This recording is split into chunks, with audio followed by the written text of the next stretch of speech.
Look out.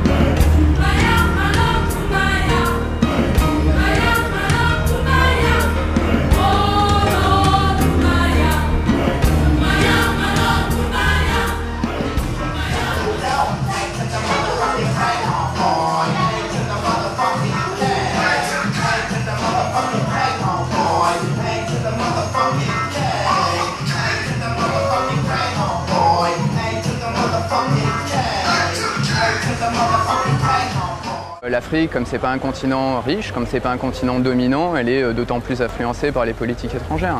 Ils ont bouffé le monde et on bouffe plus jusqu'en Somalie. Il y a eu une grande période où la France a soutenu les pays africains, par intérêt.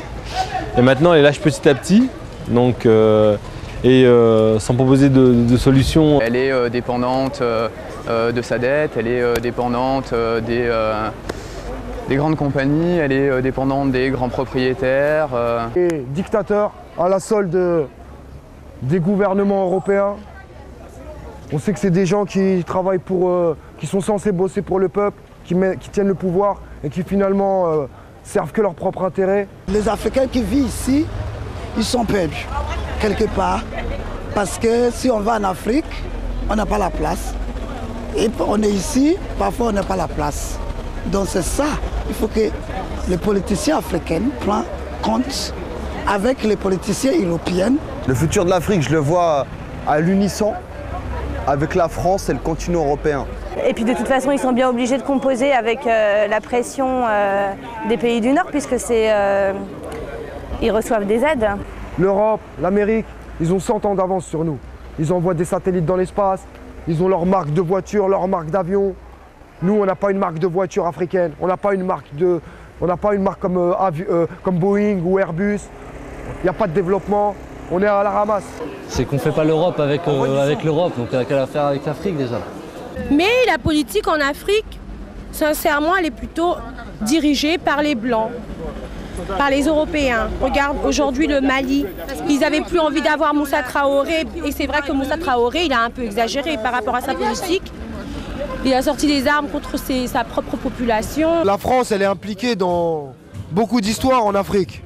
En Côte d'Ivoire, elle a une histoire avec l'Algérie, elle a des trucs partout, L'Afrique du Sud surtout. Elle a beaucoup de sociétés là-bas implantées.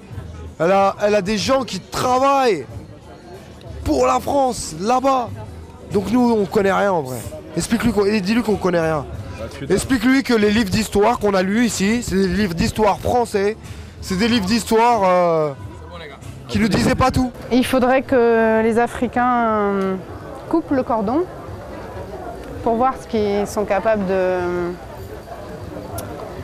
de faire sans les autres, parce que là c'est une situation qui est très problématique dans le sens où c'est complètement... Enfin tout est faussé. Je veux dire, si on coupe les aides financières de l'Europe, du monde capitaliste, il ne reste pas grand-chose, on le sait bien. Donc il faudrait qu'il se passe vraiment une révolution au sens, un coupage vraiment de cordon, pour qu'on voit de quelle manière les pays africains peuvent s'en sortir. S'il y a des choses à faire, il y a beaucoup de potentiel. Maintenant, il y en a marre de voir les gens intervenir à la place des autres. Donc, il faudrait que les gens prennent un peu plus leurs responsabilités aussi.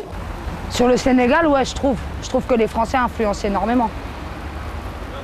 Et que les Sénégalais, justement, pensent utiliser ça et que je pense qu'ils peuvent plus agir sur le Sénégal que sur le Mali, par exemple. Où ils ont un blocage avec la France. Rien que le fait d'avoir un visa pour rentrer au Mali, quoi. Il faudra beaucoup de temps, je pense, quelques années, quelques générations peut-être pour modifier ce point de vue, la colonisation qui trouble beaucoup de choses.